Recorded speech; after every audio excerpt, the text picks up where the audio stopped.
Man, what a pleasure to welcome on Tre Watson, everyone. A man who wears many hats.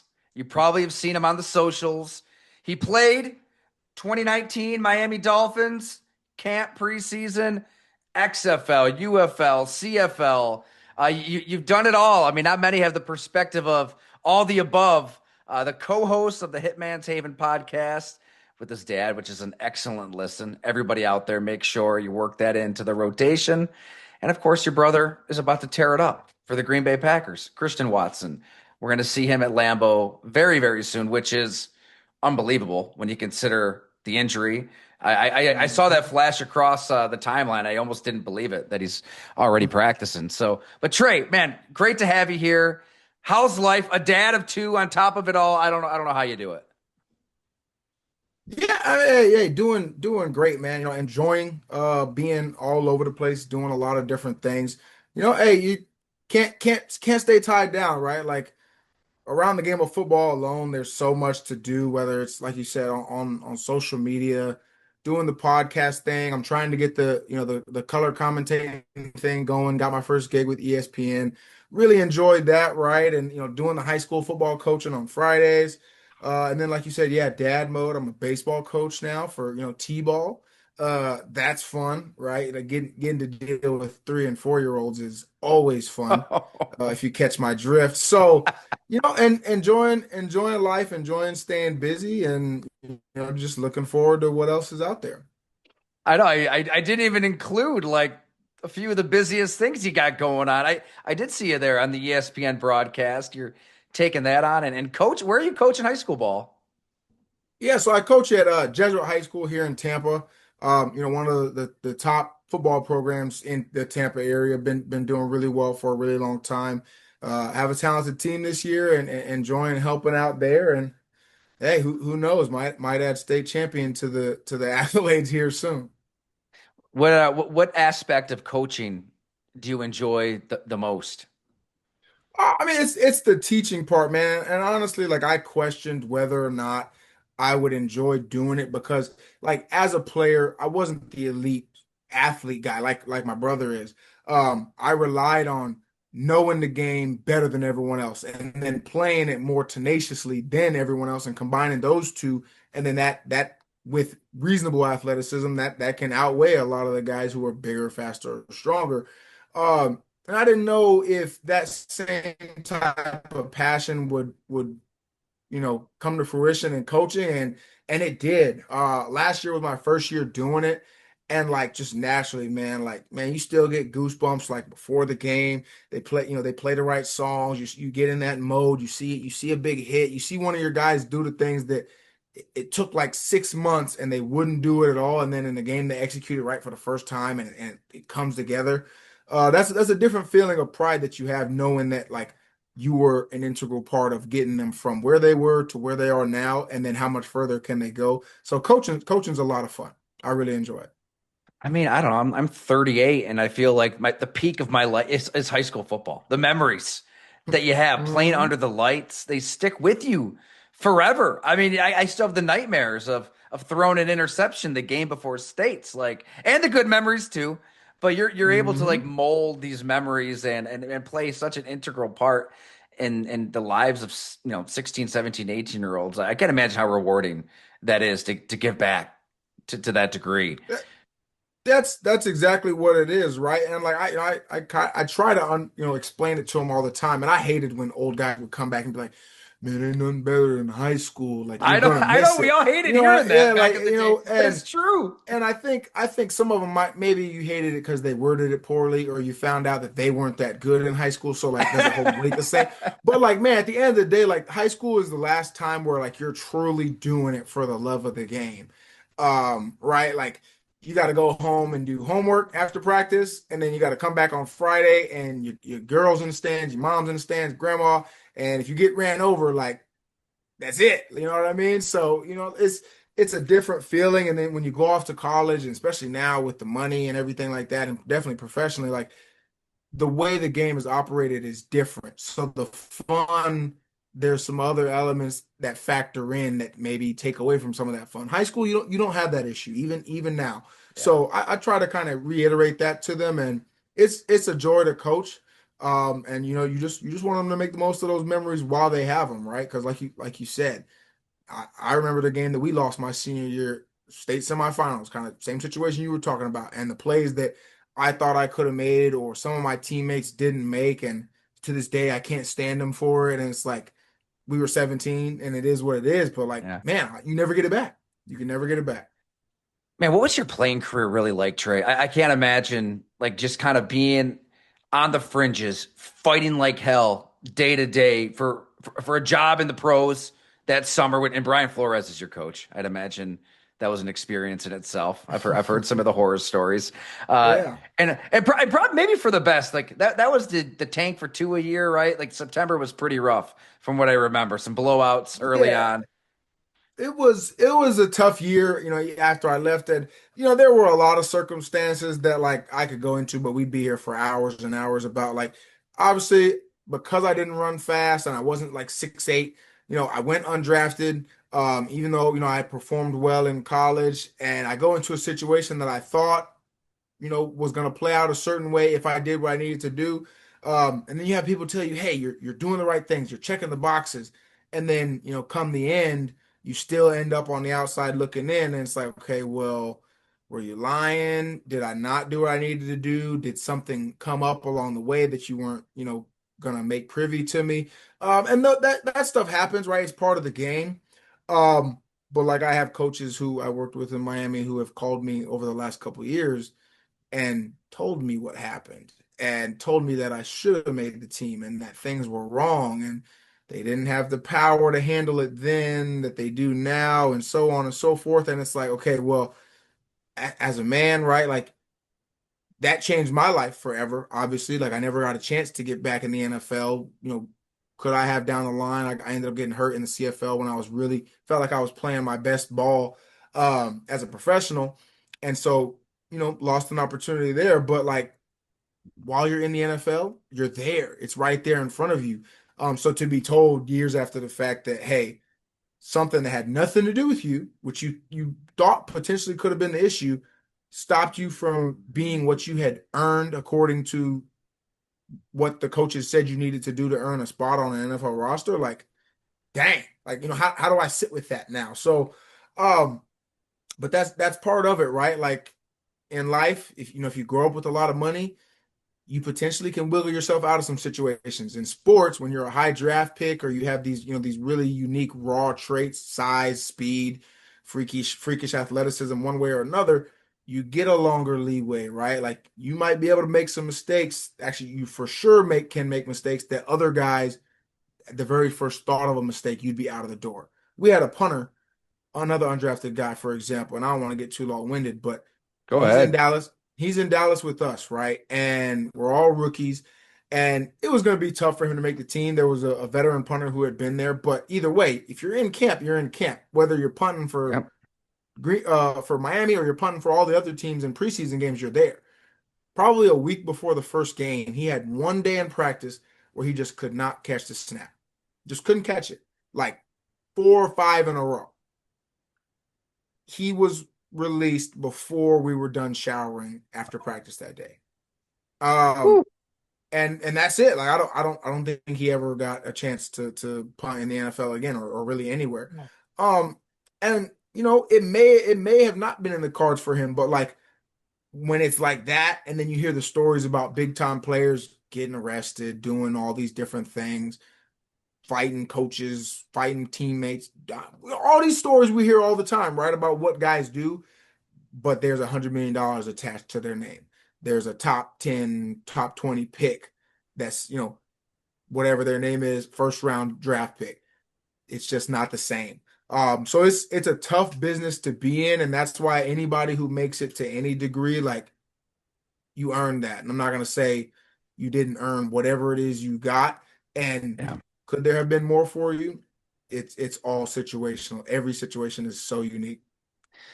You're absolutely right, Trey. I mean, the more I cover the NFL, the more you hear those stories. Trent Sherfield shared something similar a couple years ago when did a feature like Life with the Arizona Cardinals, and he's given us specific names. Like these are guys that the front office wanted to make the team. The coaches literally told me, I am better. I should make the team or I should have a bigger role. And that just didn't come to fruition. I mean, politics, it's real. And it's a matter of who has the power. I mean, I was just in Foxborough around the Patriots trying to learn about Mike Vrabel and the way he's trying to rebuild a dynasty from scratch out there again. And a big component for how he's building this team is it is merit. Like it's not just corny and cliche. Like in their training Hmm. camp practices, if somebody on the third string makes a play, he literally will tell that position coach, get him on the second string, get him with the twos. If somebody in the twos makes a play, he says, get him with the ones in real Yeah. time. And the inverse is true too. If a starter struggles, he's demoted to two or to three, and he doesn't give a shit where you're drafted, where you Hmm. came from, how much money you made. And it was Garrett Bradbury brought it up, Antonio Gibson. A lot of the players just said how refreshing that was because these guys have been in places where it's the world you're describing, which is crazy to me. You would think with jobs on the line, the best players would just always play, always make the team, but it's little more complicated and shit. Sounds like you lived it. I literally did, and it requires a level of, I call it leadership courage. A lot of people just call it balls to say, I I don't care if I'm the head coach, if I'm not a head coach GM, which I don't think there are any left in the league right now, but if I wear only this head coach title, then I don't care what the GM did to get them in the building. When they brings them in, whoever the ones are that these are my 11 that are on the field on offense, 11 on defense, 11 on special teams. The best 11 are going to be out there. And it sounds like Coach Vrabel is one of those guys. I know of a lot of others across the league. Others will say, whether it's the GM forcing their hand or the president or the owner or whatever, well, we paid this guy X amount of dollars. We drafted this guy before that guy. You have to give him 10 chances before I'm worried about giving this other guy one. Even if he looks better in practice, he played better in the preseason games. I mean, I really did see that kind of stuff firsthand. And it's a case by case basis every time, unfortunately. So you really never know. And for the undrafted players who you hear those stories like a Trent Sherfield, a lot of the time they've been that way the whole time, right? Like they did really well. For one reason or another, they became undrafted, and their teams knew what they were capable of, but they had to get to that sixth, seventh, eighth straw before they got a real shot. They sat on the practice squad for 12 weeks, and it had to take four receivers rolling their ankles and being on IR, and then you come in the game and you execute all the same stuff you did all preseason, all training camp, but now it's on national TV now. Now the whole world saw it. Now it's an official stat. Hey, that kid had 3 catches for 72 yards. He's on our roster moving forward. And then the whole rest of the league sees it. So it's every situation is going to be like that. And the ones who you hear about breaking through, that just confirms how much work they really had to overcome, because there are way more cases like mine and places where it's just borderline. It's like, what else could I have done? Then there are the Vrabels who will admit and say, we're going to put the best guys on the field no matter what. If the GM hates me, if we got to release a guy that was guaranteed $12 million, we got to release him. And Vrabel is one of those guys. Like you see it. Dudes who were Yeah. starters in the league get released. Like, didn't they release Jabril Peppers in training camp? He started his whole career everywhere he's been, and released him for one reason or another. He said there's someone else that can get it done. Kyle Duggar was, borderline a Pro Bowler a couple of years ago, and he was fighting for a roster spot according to a lot of the rumors there.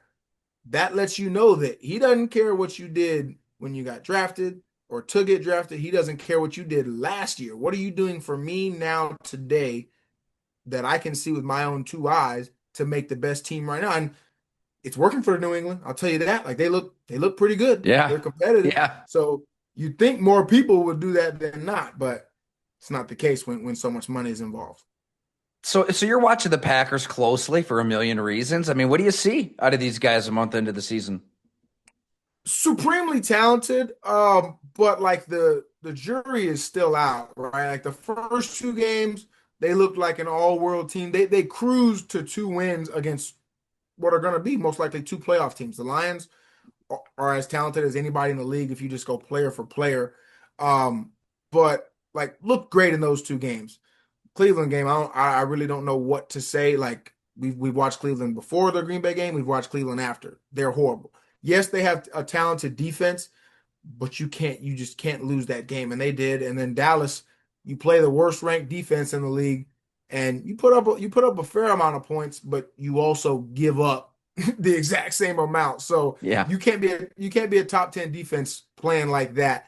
And that's why they are where they are, right? Like, could they very well they're in a good enough position being 3-1-1? Could they very well end up being the one seed? Everything comes together, guys get healthy and they're off, off and rolling, talking about the Super Bowl. Sure, but how long can you also flirt with disaster before it bites you too many times to come back? So we're gonna see, but they have all of the talent for sure, like player for player. Right now, I'm not saying that anyone has a better roster constructed than what Green Bay has. We've written about Jordan Love a ton, back to 2020, and I've just always loved how he's wired, how he works. I feel like that they saw that in him at Utah State and figured, okay, this guy can sit and learn and grow, and he'll figure out all the other stuff. And so now he's at that point, right? This should be the breakout season for him, for LaFleur, for the offense. It's ridiculous when you look at the weapons that are around him now that Christian is Mhm. getting back into the fold. So I guess start right there, though. How in the hell is Christian Watson practicing, ready to play in a game? I feel like that injury is so fresh in everybody's minds where it's like, okay, we're not going to see him in, I don't know, 12, 13, 14 months and a lot quicker than that. And it sounds like he's ready to roll. Yeah, I mean it is. It is. It's because right, like that was how Green Bay's season ended, right? Like in what was a meaningless game because they'd already locked in their playoff spot. He goes out there and gets hurt to end the regular season, and so you're thinking, oh well, guys that get hurt at the end of the season, they don't play early in the next season. It's not normal. And he's attacked it the way he attacks everything else. He's a freakish guy in general. So I wasn't one bit surprised that his recovery could be equally freakish. And that's what it is. Like, the guy's just built different, right? Like Hmm. I know myself, just like a bunch of other players out there, wish they had some of those traits and the healing ability and everything else. And you talk about adding him back into that mix with the way Jordan is playing and the rest of the guys they have. And you just start talking about, man, like what is the ceiling for that group if they don't get in their own way? I think it's easy to forget how he can get 0 to 60 as fast, if not faster, than any wide receiver in football. Man, it's there's just you can't teach speed. It doesn't matter Hmm. what kind of play you call, what kind of play you design. It's me versus you. I'm gonna figure out a way to get behind you, and we all know Hmm. that Love's got the arm to get it there. What's that gonna bring this offense when you just kind of parachute that raw ability into what they're already doing, and now what they have with Golden and Kraft ascending. Um, Dobbs obviously has been there a while with your brother, but like, how is that going to change everything on offense? You think? It's huge for them because just prior to this year, like there was a stark line of Christian plays. This is how the offense looks. This is how they're able to succeed. Christian doesn't play, things looked very different. And this year, because of how everyone is really coming along, and you throw Golden in there as a unique threat, they've been able to kind of mitigate some of that. But like Christian speed, you can't, like you said, you can't replicate it. Just people just don't realize how big and how fast he really is. And he draws attention, even if he's not getting the ball, which he doesn't get the ball at the rate that I'd like him to, or other guys built like him would get it. Yeah. But he opens everyone else up. So it's very different running, underneath routes when you have 12 yards of space before the next defender, because Christian took both safeties and a corner deep versus right now when hey they're matched up on everyone foot to foot. It's a different type of spacing. Your offense looks different, and guys are just able to play more. And then on the blocking side, right? Like Christian is a 6'4.5", 200 and some odd pound dude who runs a 4.2, who inserts in between the tackles on run plays. Like there aren't other guys that do that all the time. Like his rookie year, he was sealing the edge on the Bosa brothers, and he was leading up to Bobby Wagner when they played the Rams. There aren't a lot of guys that are asked to do that. Certainly not rookies. Which he's long gone from that now, but that's what he does. To be so athletically gifted naturally, he's also really technical when it comes to those aspects of the game. And that's why, he works so hard as a blocker and he does those things. So you're just talking about being able to open things on the back end for the passing game and the front end for the running game. And that's before you're ever talking about him touching the ball. So it's going to be big. It's going to be exciting to watch. And, by the way the staff is talking, everyone's itching to have him back to feel that element in the offense again. I like the way that you just put that too, because I feel like a cornerback feels that speed. You're gonna quite literally play on your heels because you're terrified Mhm. of 21.4 yards per reception that he had last year. You know he can get behind you any given play, and it's so true. Like we can roll through the highlights, and they're fun to watch, but it's everything that you don't see on Pro Football Reference. It's that fear creating all sorts of routes underneath for everybody else. And I forgot how good of a blocker he was. And then you see what Josh Jacobs and even Tucker Kraft did late in that game to Cincinnati. Green Bay, they're at their best when they're physical and they're punching you in Mhm. the mouth. And you can tell LaFleur wants that. Watson, Christian Watson, your brother, he's going to bring that to this Yep. offense when he's back out there. But just one more on him. You mentioned his freakish recovery. So what does that look like behind the scenes? How did we get from point A to point B? What kind of work was he really putting in that you saw up close? Yeah, I mean it's every day. Like he talked to the reporters probably last week when he started going out there for practice, and he said, I haven't had a day off since he had the surgery, and that's the only way that he was gonna one handle it mentally, right? Like if you're not doing that every day, then you're sitting there wondering, dang, well, when will I be back? Will I be the same? Um, but instead, if you're in the gym working and you're with the physical therapist all day doing recovery, doing every type of thing they can concoct for you to help build strength back up and stability and all that kind of stuff, then you don't have any other way to focus but just on your recovery. And that's all he did, right? Like Stephon Diggs had hurt his knee. He's down there. They have the same agent, so he's down there in Miami training with that guy who helped him, Diggs get a really fast recovery in his own right. Um, and it seems like, that really helped him. And other than that, man, at the end of the day, unfortunately, genetics don't play fair. So you combine insane work ethic, insane genetics, you get what you get. Was that Pete Bomberito? I think that's where Diggs has gone for training. So I know Christian went to Bomberitos in the past. I think this Okay. is like a separate, physical science something rehab place that they went to specifically down there for this kind of stuff. That's more specializing on the injury side. But I know he spent time with Bomberito as well. Man, any motivation when you see your employer draft a couple more receivers too? I mean, you were pretty honest from what I recall draft weekend.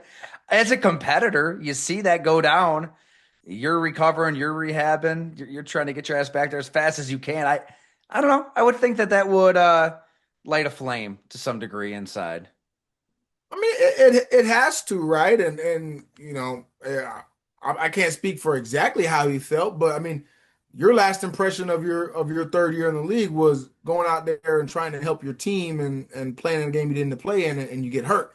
There's already a bunch of feelings that can be associated with that, and then, like you said, you get into the recovery, and then you see them draft not only a first round receiver, but they double back with one in the third round. So you just start asking yourself, okay, that's six wide receivers that were drafted that are on our team over the course of the last 4 seasons, and there's only one football.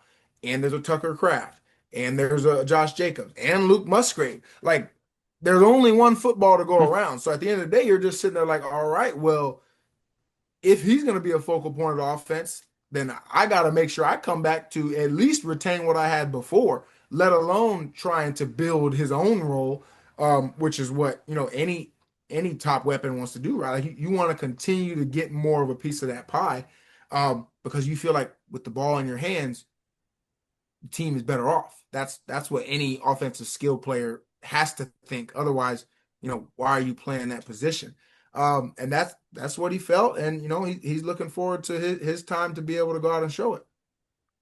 So you're analyzing the whole league on your show and sharing your thoughts on the old Bird app. What else has kind of caught your eye 6 weeks into this season, Trey? Is there a team? Is there a player? Anything that's surprised you and kind of made you do a double take as you look at this league? I mean, the biggest surprise has to be the meltdown of the Ravens, right? Like my dad has talked about that a couple weeks in a row now, but like they just keep going downhill. And it's like, well, where does the fall end with how things have looked for them?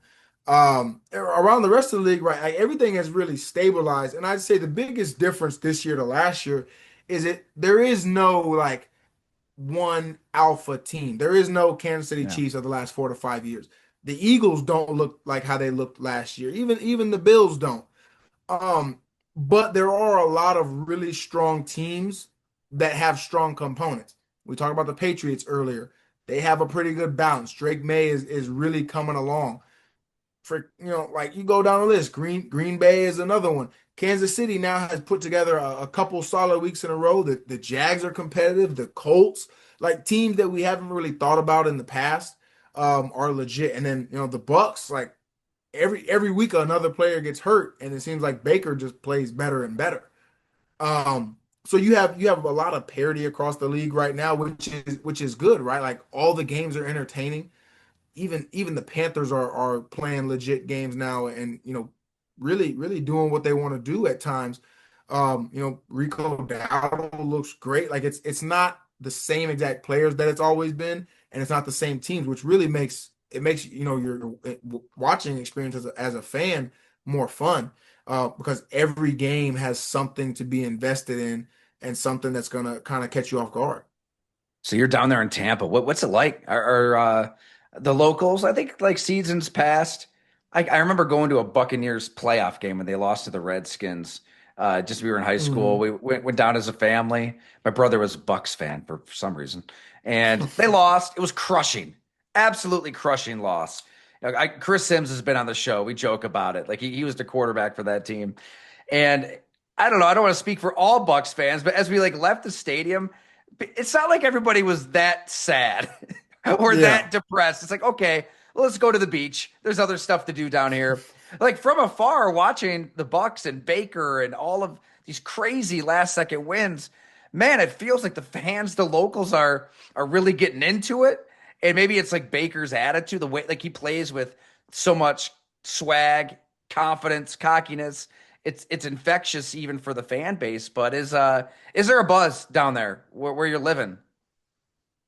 There absolutely is. And like, when I was a kid, and I wasn't an inherent Bucks fan when we moved to Tampa, but like there were just massive ebbs and flows. Tampa would be, reasonably competitive, then they would have some really bad years. But like most of my childhood home games were blackouts. Like we couldn't even watch them on local TV here because attendance was wishy-washy.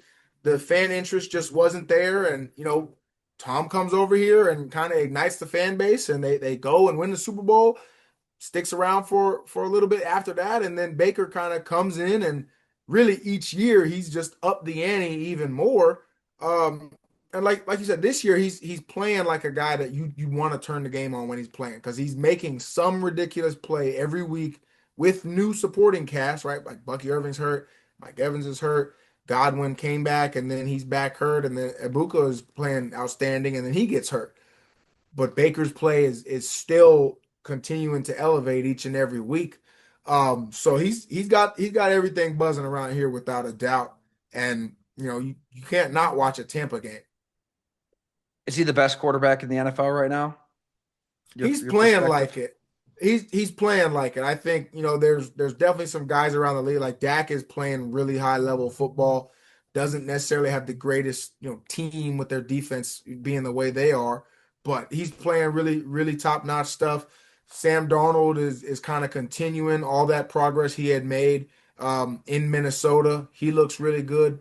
Jordan is playing really consistent. Like outside of two picks that make you really scratch your head, and they really do. Outside of that, you can't find a lot wrong with the way Jordan Love has been playing. Um, how the defense has gone up and down the side. The offense has been really consistent besides that, last 13, 14 minutes of the Cleveland game. And that's mostly due to Jordan. So you've got some high level quarterback play across the board right now. And like I said, the good thing is it's not the same guys it's always been. Josh is playing good, but we've seen Josh play better. Lamar's hurt, so it is what it is. Pat is playing well, but we've seen extreme highs from him in the past. So seeing a Daniel Jones playing really well and leading his team to all these wins, seeing Trevor Lawrence lead the Jags to wins, it's just different. And like I said, biggest thing for me is I enjoy watching all the games right now. Like there's not a bad football game for the most part at any time on any day. Are you mostly zeroing in on the Packers and kind of working from there to the other games? Like, what is your viewing experience really like? Oh no, I mean I watch it all, man. You get the YouTube TV Sunday ticket and you Oh get the yeah. the four boxes going. Normally that works really well for the 4:30, right? Because there's normally like only four games. For the early ones, there's like seven or eight. So, sometimes I have the four games. So I have a fifth one on my iPad. I'll have my phone up with another one. Like, so I enjoy and consume as much football as I possibly can, unless we're doing something family related, and then I'll be watching one game on my phone somewhere, at a kid's birthday party or something. But I yeah, I like mean, it. I watch it all, man. Like there's like I said, there's no such thing as too much football. Um, not where I'm from. I struggle with the multi-view though. I do it. I'll get four games up. But man, I don't know. I feel like my eyes are darting all over the place, and you're hearing one game while you're looking at another game, and you're applying the context of the third game to the fourth game. And I find like watching one game in full or as close to full as I can is still the best experience. But that's probably Hmm. a me problem, you know. And then also we had family over last Sunday. My sister, or I'm sorry, my wife's sister got married recently, so we watched their wedding video during a football Sunday. So I might have had like a game on the phone at one point checking in. Yeah, You gotta audible here and there. you gotta do what you gotta do, man. I go to my wife's house. They do Thanksgiving at their house. We go there a lot, and I get there, and it's like that first game on Thanksgiving starts at what, like 11, and they still got the parade on. It's like 10:58. I'm like, hey guys, what are we doing? Like, hey, we're turning this channel. So Gotta step in. college football, New Year's Eve, they don't have the playoff games on. I'm like, guys, like we got to tighten up around here. So, Lock it in. hey, yeah. So, I understand being flexible, but hey, wherever we're going, my wife knows if it's a Saturday, Sunday, Monday, or Thursday, and we're going somewhere during game times, she knows that I'm gonna be there, but I'm also gonna be watching the game. So it is That's what a it hell of is. a As long precedent as you that have you've set. That's good. a mutual understanding, it all works out. All right, so last one on the Packers, and I want to end with your playing days, some of your best memories. But what is there something that concerns you? You're watching this team with a critical eye. What do they have to get cleaned up to elevate? I mean, Matt LaFleur, they've been banging at this door for a while now, and they haven't been able to bust it down. What's missing?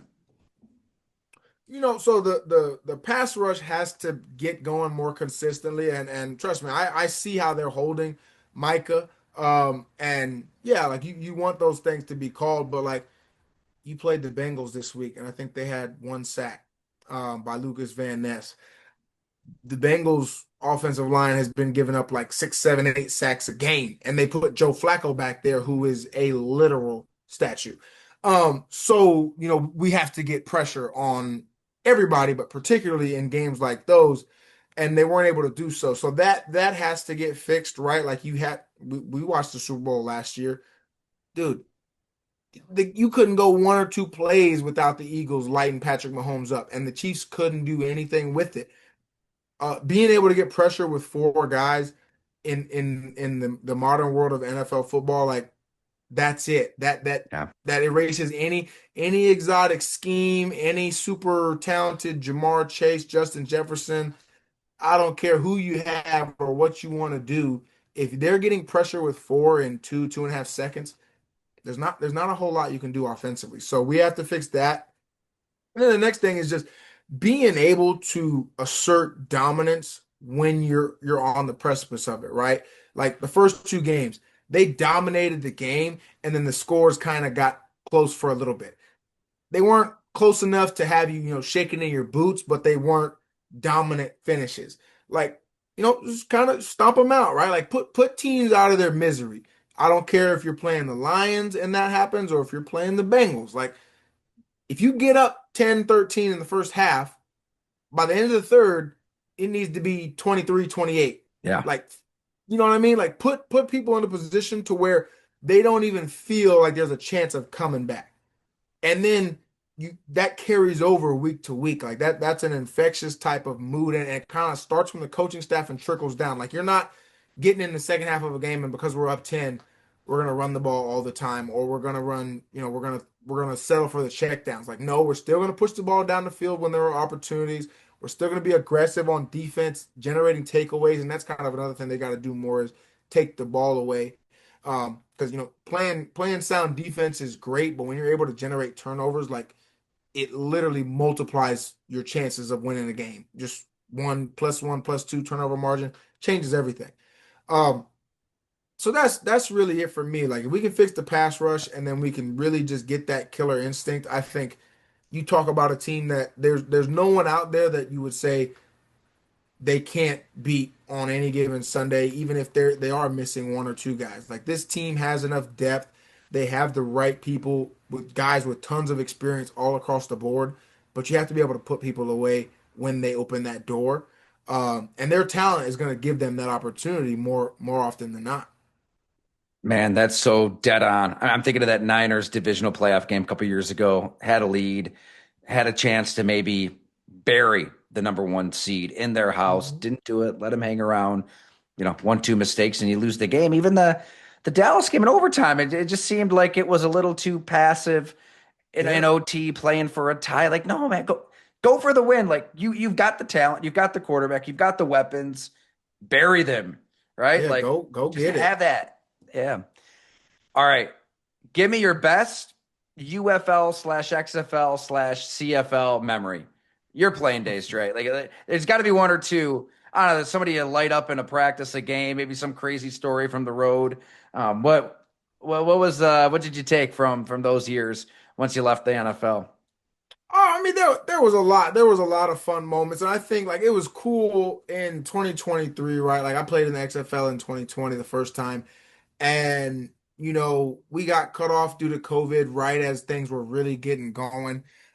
So didn't really get to build off any of the momentum there or generate anything for myself professionally or even financially, right? Like, it just stopped in the middle of everything. Put everything on hold, not only for the world, but just for, like, us career wise. A lot of us in the league didn't really have any options after that. But we came back in 2023, and I had done the 2 years in Canada. And things were going well up there, but I had a kid now. My wife and I, we wanted to be a little closer.